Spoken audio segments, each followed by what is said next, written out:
Oral questions. The Honourable Member for Sherbrooke Park, Fort Saskatchewan. This Prime Minister promised the fastest growing economy in the G7. He promised to build this country. But today we're seeing that those policies are just not working.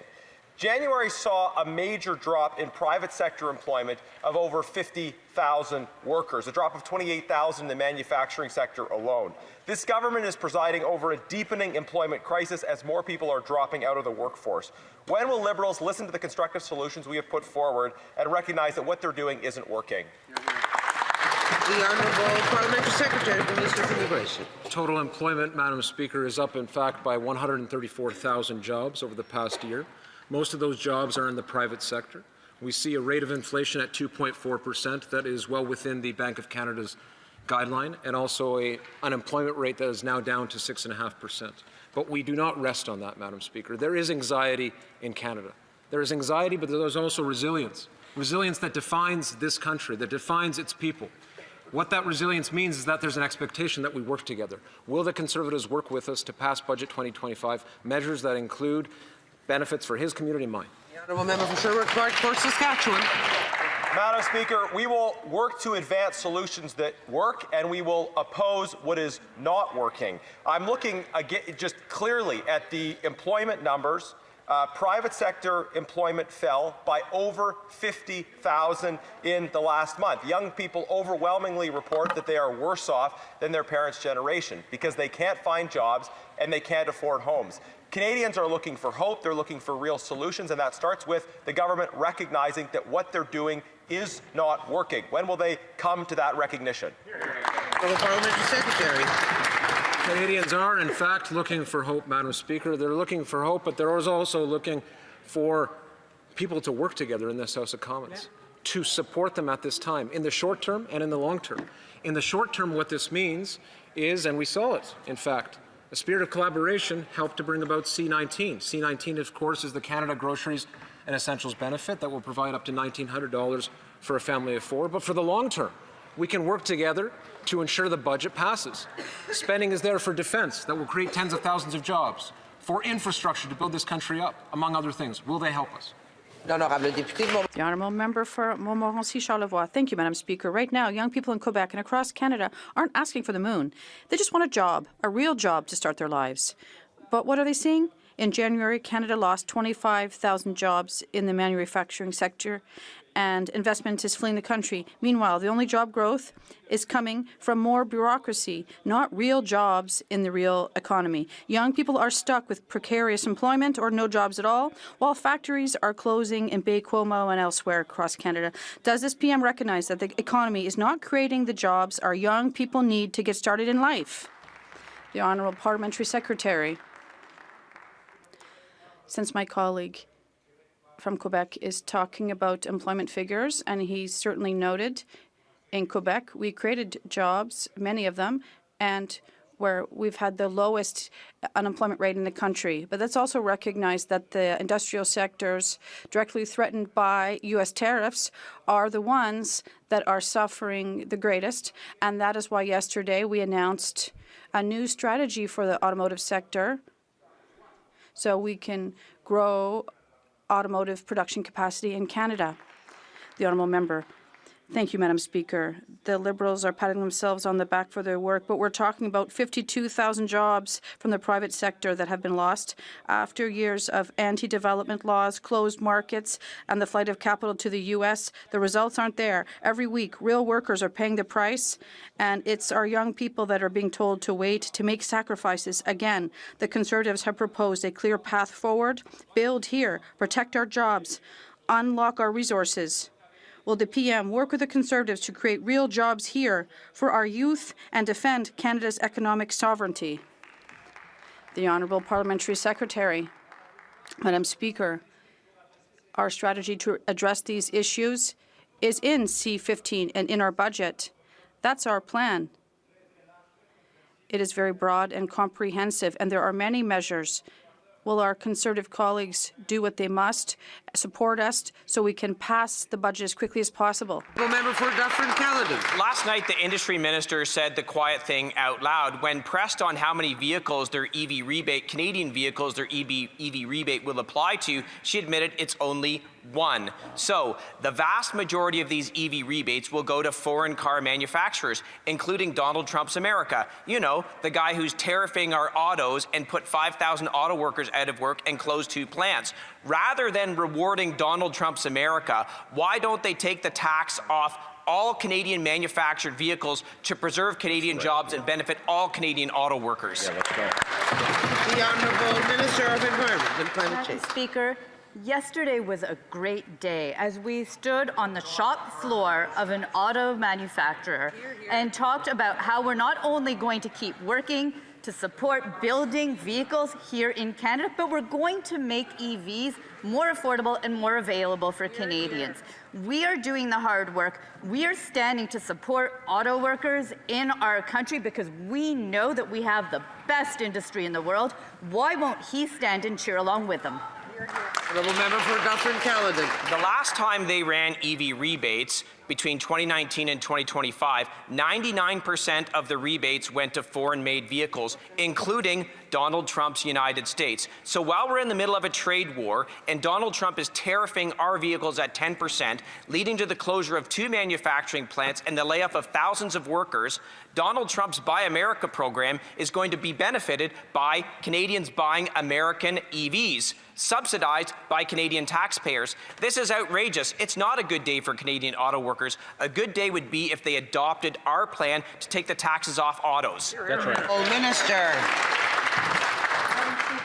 Once again, it's another example of how Conservatives stand in the land of no and holding us back for the economy of the future. When we're talking about the rebates, let's be clear. The rebates actually are designed in a way to favor made in Canada. We are going to invest in the companies that invest in us. There is a specific part of this policy that not only, like I said, the rebates support made in Canada, but beyond that, we are incentivizing investments in building more of those vehicles right here at home because that is the future of the auto industry and we have the best auto workers. The Honourable Member for Berthier-Masquinongé.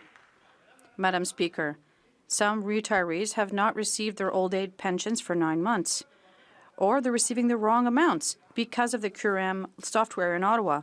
10 days ago, when we questioned the government, it responded that it was a scare campaign. Then the next day, it finally admitted that the problem existed, but it was only a few cases, some 30 cases.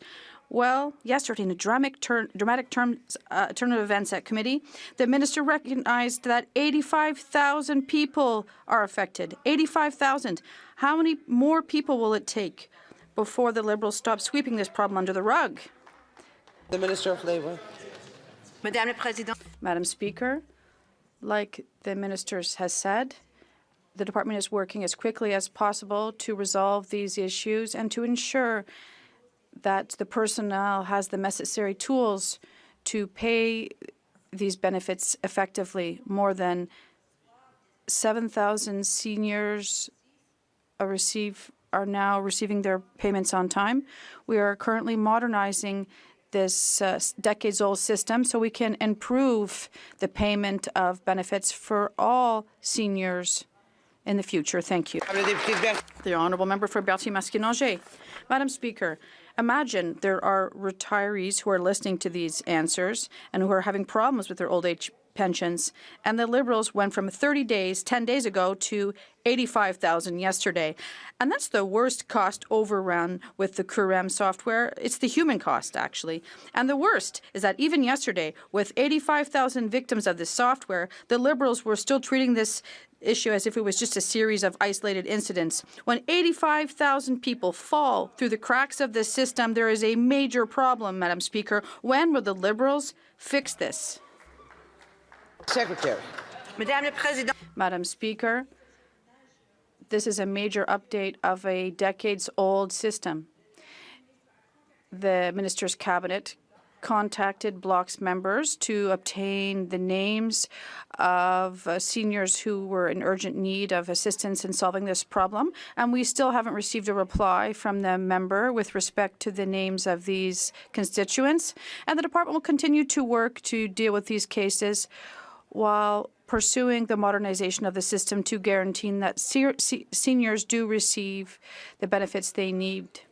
The Honourable Member for Beauharnois-Salaberry. Madam Speaker, since June, civil servants have been warning the government that there are problems with old age pensions because of the CURM software. And clearly, no one in the Liberal Party has addressed this issue, because 10 days ago they said the problem didn't exist and it was just a scare campaign. And then suddenly yesterday they found 85,000 retirees who are victims of this system. They just woke up 8 months after being informed of this. Why is this government never able to take its responsibility before it's too late? The Honourable Parliamentary Secretary. Madam Speaker, it's not true. The implementation of this new payment platform requires an adaptation process, and the department is working tirelessly to ensure that the personnel has the necessary tools to familiarize themselves with the new system and to effectively pay these pensions. The service is already improving as employees are adapting. If they are experiencing issues, please contact Service Canada. The Honourable Member for Middlesex, London. Speaker, auto workers in Ontario are getting pink slips. Thousands of jobs are gone at Cami, Stellantis, GM Oshawa, and others.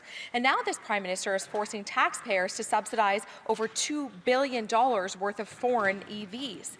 Canadians deserve better than to be sold out to the Americans. So instead of handing billions of subsidies to American-made EVs and killing Canadian jobs, will the Liberals cooperate with Conservatives and adopt our plan to remove the tax off Canadian-made cars?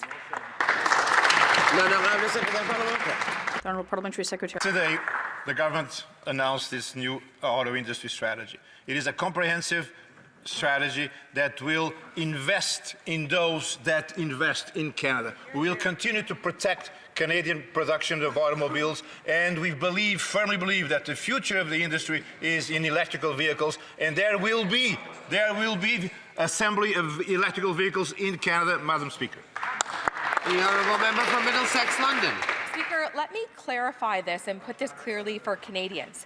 Canadian auto workers lose thousands of jobs, and our domestic production is collapsing while these Liberals are forcing Canadian taxpayers to subsidize foreign-made electric vehicles. That includes the Jeep Compass EV, which should have brought jobs right here to Ontario.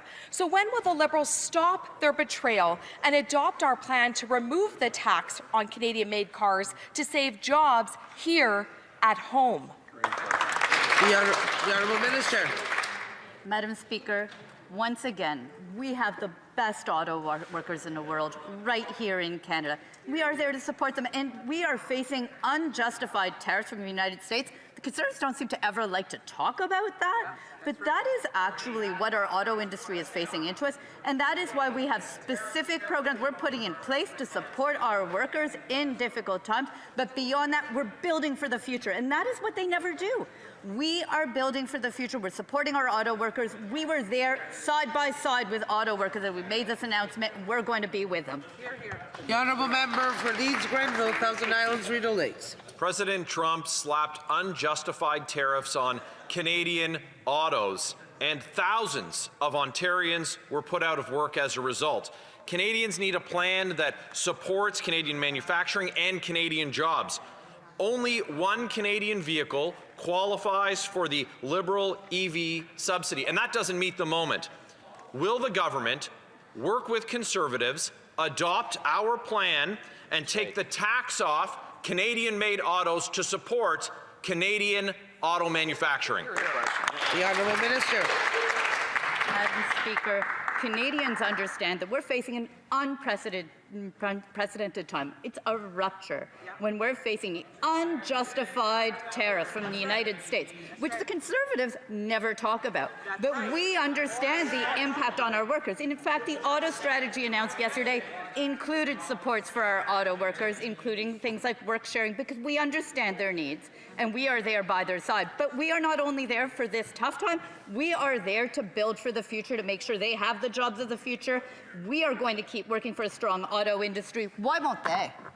The honourable member for Leeds, Grenville, Thousand Islands, Regional Links. Well, let me say it a little louder for the minister. We're talking about unjustified tariffs coming from the Trump administration. So we're talking about it. What we want from the minister and from this government is a plan that actually supports Canadian auto manufacturing. Look, your plan is their plan, Madam Speaker, is only going to help with one Canadian production line. We want to take the tax off all Canadian-made autos. Why do they want to subsidize President Trump's manufacturing strategy instead of supporting the hard-working men and women in Ontario's manufacturing? Parliamentary Secretary. Madam Speaker, finally, our friends from the other side recognize that the issues with the auto industry come from the U.S. tariffs. It's the first time I hear this from their side. Bravo! Bravo! It's about time. It's about time. Besides that, Madam Speaker, as I said, we are going to invest in those that invest in Canada, in those that commit to Canada. And by the way, currently, the two largest auto manufacturers in Canada are Toyota and Honda, and they remain fully committed to operating here, Madam Speaker. The member for Windsor-Tecumseh Lakeshore. Madam Speaker, yesterday's announcement of a new national automotive strategy was nothing more than a slap in the face to Windsor's auto workers. The Prime Minister proudly announced that Canadians will now be subsidizing American-made vehicles. Why do the Liberals think that it's better to subsidize foreign-made vehicles rather than adopt the Conservative plan to cut the tax on cars made in Windsor and Canada? The Honourable Parliamentary Secretary. Madam Speaker, I don't know how to say this in parliamentary decorum, but that's just not true. That is just not true, Madam Speaker. The announcement of yesterday confirms our commitment to our industry and confirms our assistance to those that invest in Canada, Madam Speaker. And there are very large companies that are currently committed to investing in Canada, and that they will continue to do so. In order to promote that investment, that's what we announced yesterday, and it will work very well. The honourable member for Windsor-Tecumseh Lakeshore. Madam Speaker, I'm not sure if the member across the aisle understands my question. 5,000 Canadian auto workers lost their jobs. This government's response is to hand out subsidies for American-built electric vehicles. I'm imploring the member across the aisle to answer the question. Instead of subsidizing foreign-made cars and killing Canadian auto jobs, will the Liberals adopt our Conservative plan to take the tax off of cars made in Canada? The Honourable Minister. Madam Speaker, time and time again, what we hear from the other side is that they actually have no plan. Yesterday, we presented a comprehensive auto strategy. It will help to reduce our emissions. It will help to support Canadians who want to buy EVs. The rebates specifically take into account a made-in-Canada component. It also has a component to support our auto workers in this time when they're facing the brunt of the unjustified tariffs from the United States. But more than that, we are standing side by side with our workers in our auto industry to build the industry for the future. Why won't they? Yeah, great question. The member for Halliburton Quarter Lakes. Speaker, since 2016, auto production in Canada has collapsed from 2.3 million vehicles to just 1.2 million. We have lost over 5,000 auto jobs, including thousands in Oshawa and Brampton. Now the Liberals want to spend up to $2.3 billion in taxpayer money subsidizing foreign-made electric vehicles, many built in the United States, while Canadian plants sit idle. Instead of supporting manufacturing elsewhere, will the Liberals adopt our Conservative plan to take the tax off Canadian-made vehicles? The Honourable Parliamentary Secretary to the Government House Leader. Yes, Madam Speaker, the Conservatives just don't get it. We are positioning Canada to be a global leader.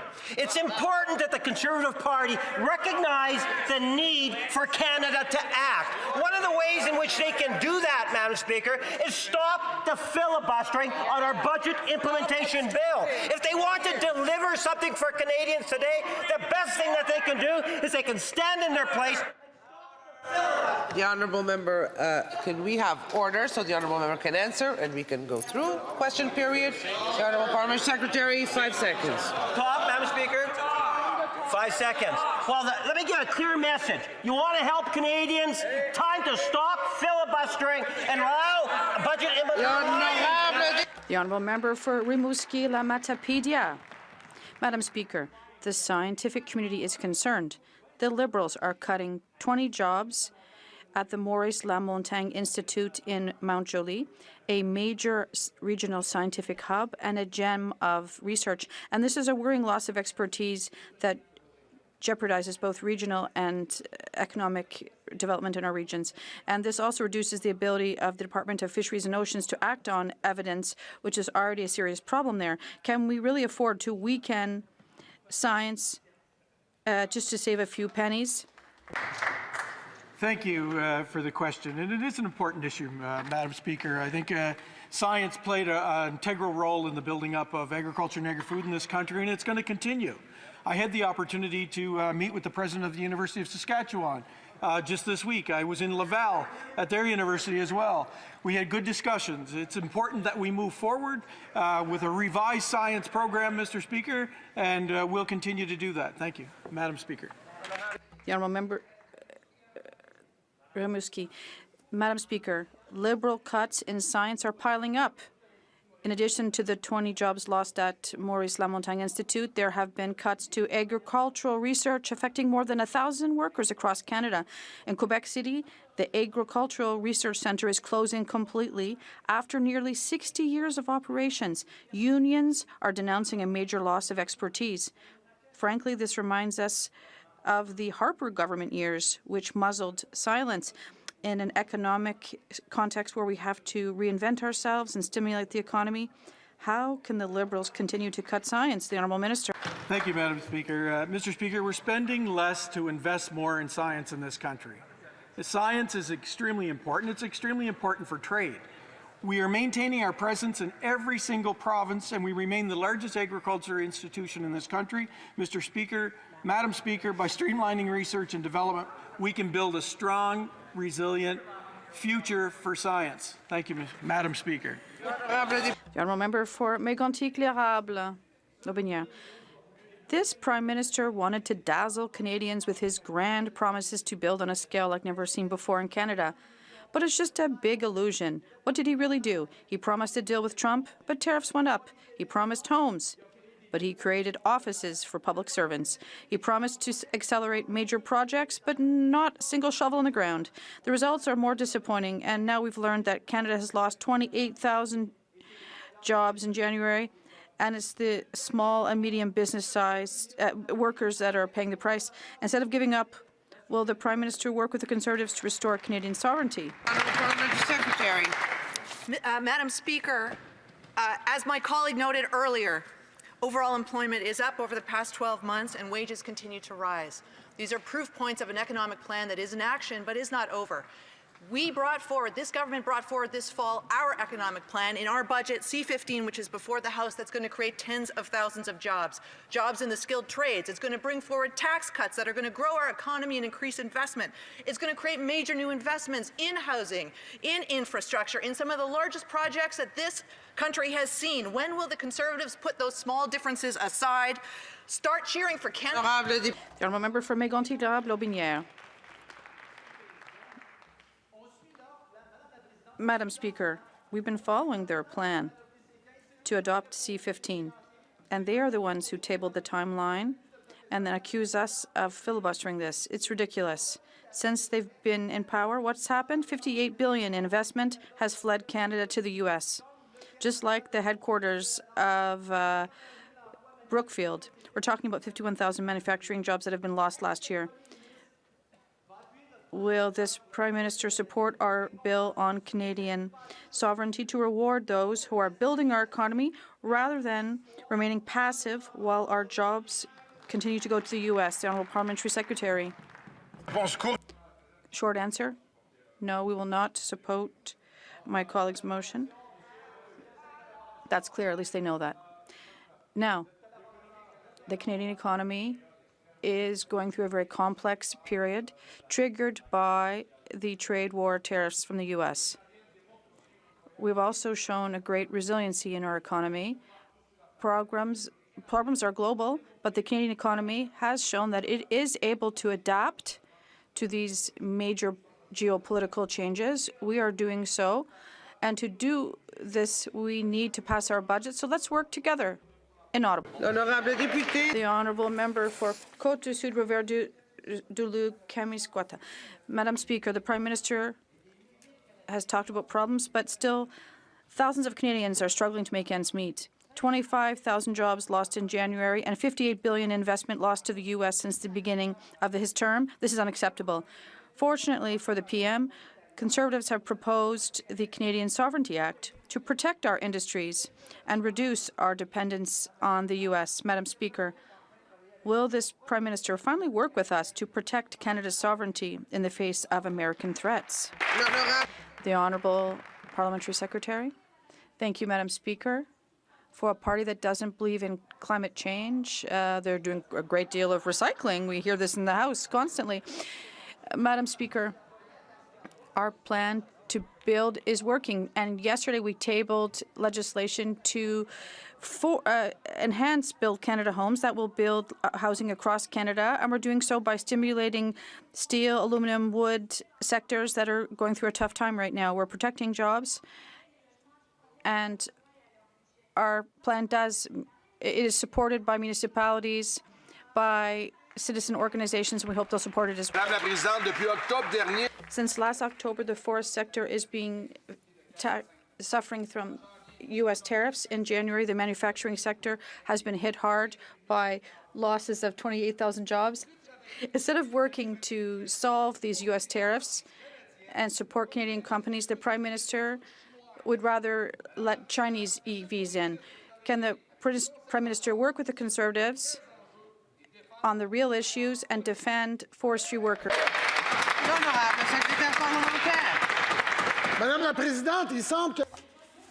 Madam Speaker, I think we can all agree that we're in a tariff war. And these U.S. tariffs on our softwood lumber are completely unjustified. We announced $2.5 billion to help businesses and forestry workers. We have a one-stop shop to help them with funds to diversify, as well as innovation funds, as well as buy Canadian policies to increase domestic demand, strengthen the forestry sector. We have a working group that will be giving us recommendations. The Honourable Member for Beauce. If this is a priority issue, why aren't they actually doing something about it, Madam Speaker? The U.S. is currently and will always be our main trading partner. Everyone knows that, Madam Speaker.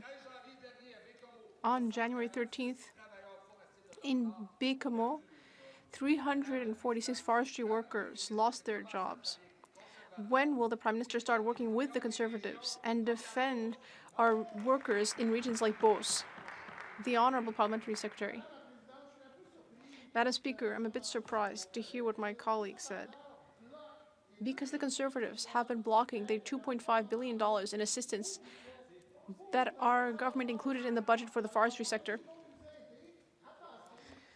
So will they help us pass the budget to help our forestry sector workers? Thank you. Thank you, Madam Speaker. When he addressed the world at Davos last month, the Prime Minister talked about the gap between rhetoric and reality. Well, Madam Speaker, that gap is alive and well on the Conservative side of the aisle. The rhetoric is encouraging. Lots of talk and collaboration and working together. The reality, it doesn't always match Conservative words. Canadians want to know if the Conservatives will put country above party, or will they block important legislation, including the Budget Implementation Act. Can the Parliamentary Secretary let Canadians know what important measures would be blocked by the Conservative Party? The Honourable Parliamentary Secretary to the Minister of Immigration. Madam Speaker, our colleague served his community as mayor. He's now fighting for his constituents in the House of Commons. And we have an opportunity now to come together and do the very same for our constituents. What will Conservatives do? Will they get behind Budget 2025? A landmark budget that invests in housing, in defense, in infrastructure to build this country up, to put in place the foundation for diversifying our trade strategy so we can ensure prosperity for current and future generations? Will they obstruct and play political games, or will they work with us on behalf of Canadians, Madam Speaker? It's their choice. Member for St. Albert, Sturgeon River. Madam Speaker, Canadian workers are being pummeled. 25,000 net jobs lost in January, including 52,000 in the private sector. These numbers are not outliers. After 10 years of these Liberals, Canada has seen the slowest GDP growth in the G7, a meager 0.5% compared to more than 20% growth in the United States. So in the face of these numbers, will these Liberals finally accept responsibility for a decade of economic failure? The Honourable Parliamentary Secretary to the Government House Leader. Yes, again, Madam Speaker, the Conservatives need a reality check. Well over 100,000 jobs since the new Prime Minister was elected last year. Madam Speaker, we are focused on building a Canada-strong economy, one that will improve the conditions in all regions of the country. That means looking at major projects. That looks at investments. We have a Prime Minister that is aggressively looking at exploring additional opportunities for exports. We have a Prime Minister that is literally bringing in billions of dollars of foreign investment. It's time that the Conservative Party... The Honourable Member for St. Albert, Sturgeon River. Madam Speaker, the Prime Minister promised a strong economy. He delivered stagnant growth, including negative growth in the first 2 quarters of 2025. The Prime Minister promised to build big, build bold, and build now, not a single project approved, and meanwhile, 25,000 Canadians are out of work in January alone. Enough of the rhetoric, enough of the empty promises. When will these Liberals come up with a real plan to get Canadians back to work? The Honourable Parliamentary Secretary. Yes, Madam Speaker, I agree with the member opposite. Enough of the rhetoric. Yeah. The Conservative Party genuinely is more their self-interest is in the Conservative Party. It's time that you start thinking about Canadians. Yes. When you talk about investments, think about it. The first 5 major projects, over $60 billion of investment. Every region of this nation is going to benefit because we have a Prime Minister and a government that works for Canadians day in and day out. Conservative Party of Canada, get on side. The Honourable Member for Calgary-Crowfoot. Madam Speaker, in January, the Canadian economy lost 25,000 jobs, while even more unemployed Canadians have given up looking for one. Job loss at a time of food and housing unaffordability is catastrophic, Madam Speaker. The Prime Minister promised the best economy in the G7, but under his watch, Canadians have the highest food inflation, most expensive housing, lowest per capita GDP growth, and $58 billion in capital flight to the United States. So when will this government repeal the taxes and regulations that kill jobs and make life more expensive? Honourable Parliamentary Secretary. Madam Speaker, in the member's own home province of Alberta, unemployment has decreased this past month, and participation rate has actually climbed in his province, and that is part of the proof of the hard work that this government is doing with a solid strategic economic plan for the country. But Madam Speaker, we can't move forward as a country. We can't move forward unless we have the opposition's support to pass that economic plan, to invest in the jobs that we need, to build the projects that are going to bring our nation together, and to fight off the unjust tariffs and the trade war that we're in. So join Team Canada, get on board, pass our budget. Calgary-Crowfoot. Madam Speaker, yesterday I talked to a mortgage broker in Calgary who said her clients are increasingly worried about their jobs and that layoffs are killing home deals. She said that construction and energy workers are among the most affected. So the Prime Minister said that we're going to be an energy superpower and claimed that they are going to build over 500,000 homes per year. So if so, why are energy and construction workers the ones losing their jobs? The Honourable Minister. Speaker, in stark contrast with the Leader of the Opposition, our Prime Minister is doing what he did in Davos was showing what real leadership looks like.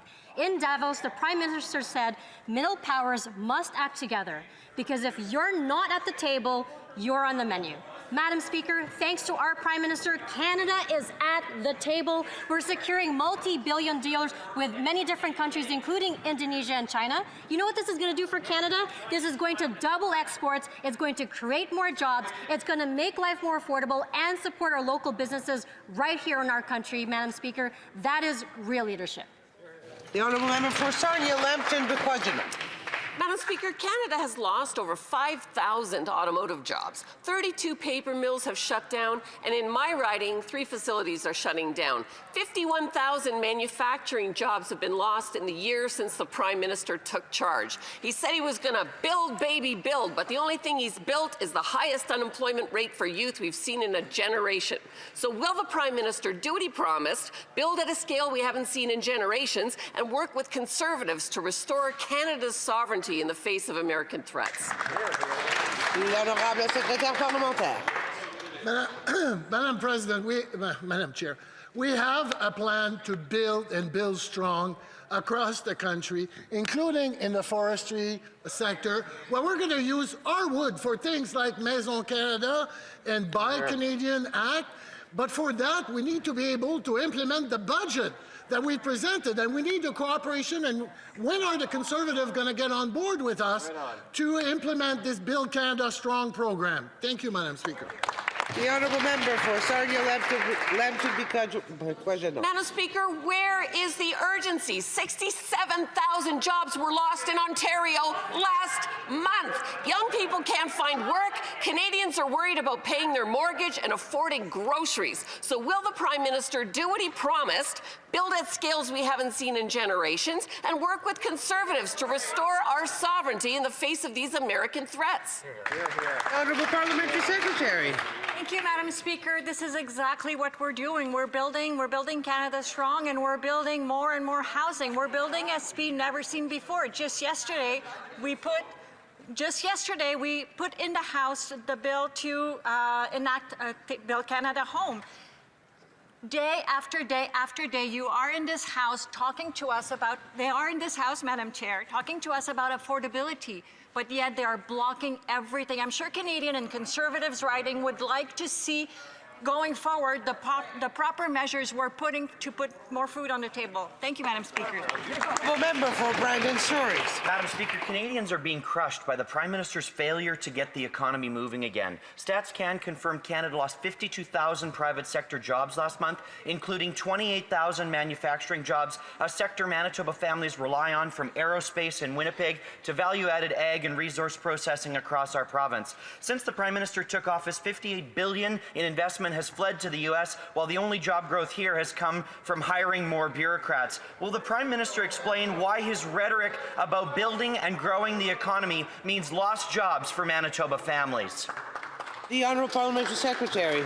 Unemployment is down to 6.5%. Inflation is within the Bank of Canada guidelines. We have a AAA credit rating and record foreign direct investment. In fact, we're building up the country for the success of current and future generations. But let's go off the script for a moment, Madam Speaker. He's on it. The previous member was on it. They both care about defence. I know that about these members. Southwestern Ontario, my region, is an anchor of the defence sector in Canada.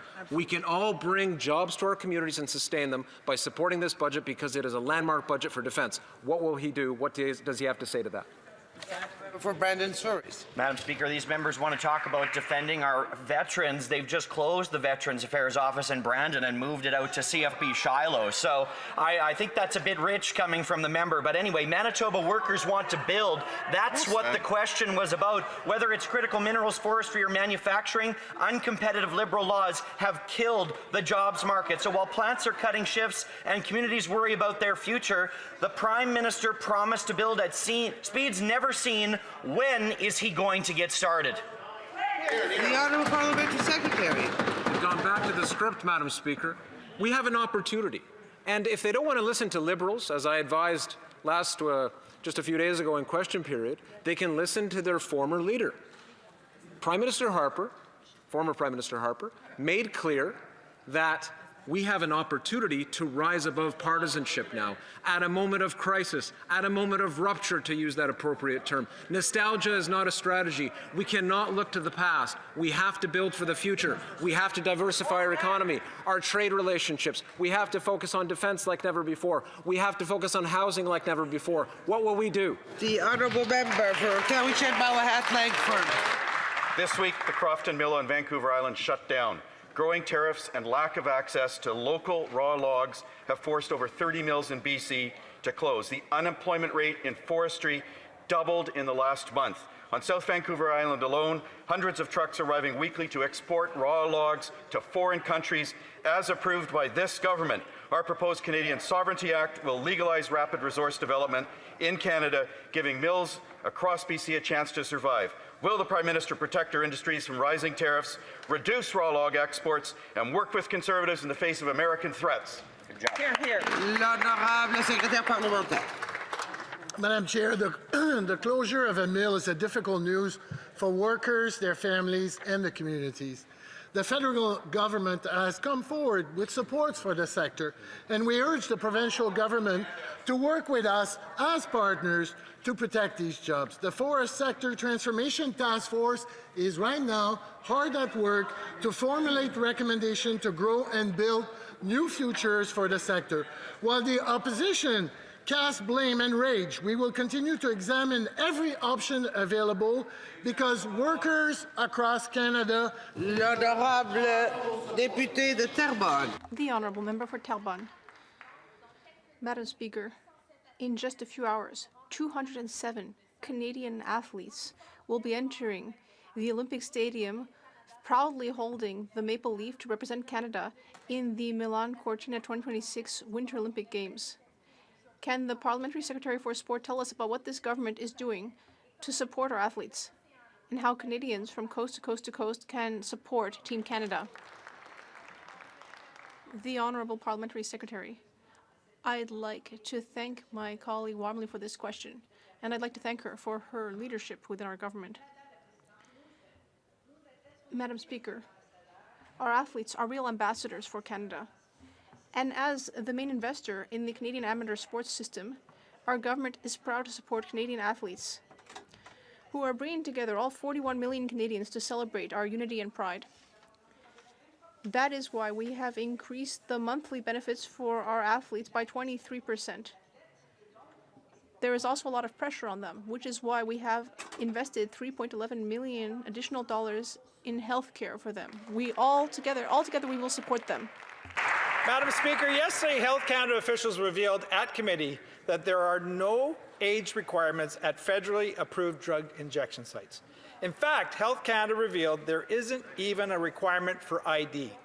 That means minors can legally use drugs in these consumption sites under Liberal law. The Health Minister approves supervised drug injection sites through the Controlled Drugs and Substances Act. Why are the Liberals allowing minors to inject hard drugs under their watch? Wow. The Honourable Parliamentary Secretary. Madam Speaker, I thank the member opposite for the question. As a father of two young children, 15 and 17, I know how important it is to ensure that we think about the health and safety of our children and our youth.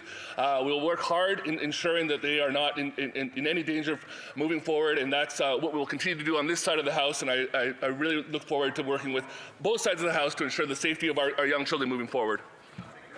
The Honourable Member for Riding Mountain. Madam Speaker, the Health Minister approves these drug injection sites. And her own officials confirmed there is no age limit to use them. That means a minor from a nearby school could walk in and legally inject fentanyl under this Liberal policy. If the Health Minister doesn't think minors should be injecting drugs at these sites that she approved, why doesn't the minister stop them today? Here, here. The Honourable Parliamentary Secretary. Madam Speaker, I welcome the member's question. I will work with him after the question period to find a solution with that member, and I thank him for the question once again. The Honourable Member for Similkameen, South Okanagan, West Kootenay. Madam Speaker, the Liberal Finance Minister failed to stabilize grocery prices like he promised 3 years ago. His new one-off rebate won't reduce the cost of a single item on the shelf. Food bank lines in my region won't shrink. Yet the Liberals voted against our motion to reduce transport and packaging costs for farmers. Food inflation must come down. When will the Liberals work with us to cut taxes to bring down the cost of food? Honourable Parliamentary Secretary. Their call for focusing on taxes in this particular instance is out of place, Madam Speaker. No serious analysis has given any credibility to what the Conservatives have put forward on the issue of food inflation. I've shared earlier this week, we all know it, the Bank of Canada recently affirmed it, climate change is a key factor, and the key factor when it comes to the increase at the grocery store in terms of prices. How could it not be? An increase in severe weather events, droughts and floods obviously limits supply, and that has an effect. But ultimately, Madam Speaker, the member and all members across the way, all of us in this House of Commons can get behind Budget 2025 because it focuses on Canadians. Honourable member for Pickering, Brooklyn. Madam Speaker, after months of obstruction, the Justice Committee finally completed its study on the Bail and Sentencing Reform Act. Premiers, mayors and law enforcement from across the country are asking for it to pass swiftly. Can the Parliamentary Secretary explain the important measures of the Bail and Sentencing Reform Act for us, please? Honourable Parliamentary Secretary. Thank you, Speaker. Bill C-14 is about keeping Canadians safe, and this government is leading. Speaker, we listened to police officers on front lines, to mayors and premiers, and to victims' advocates who have been crystal clear that the status quo is not acceptable. That's why we brought forward a strong, targeted bail reform bill, and that is why we are pushing to get it passed without delay, and we expect the opposition, especially the Conservatives, to support this important bill because Canadians expect action, not obstruction, and this government is leading. Thank you. Honourable member for Regina Wascana. Madam Speaker, the Finance Minister promised 3 years ago to stabilize food prices. But today, Canada has the highest food inflation rate in the G7, and more Canadians are struggling to afford groceries. Clearly, this problem requires a Team Canada approach.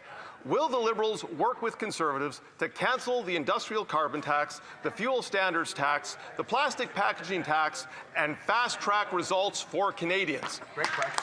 Honourable Parliamentary Secretary. I was intrigued when I heard Team Canada approach. I agree that we need a Team Canada approach.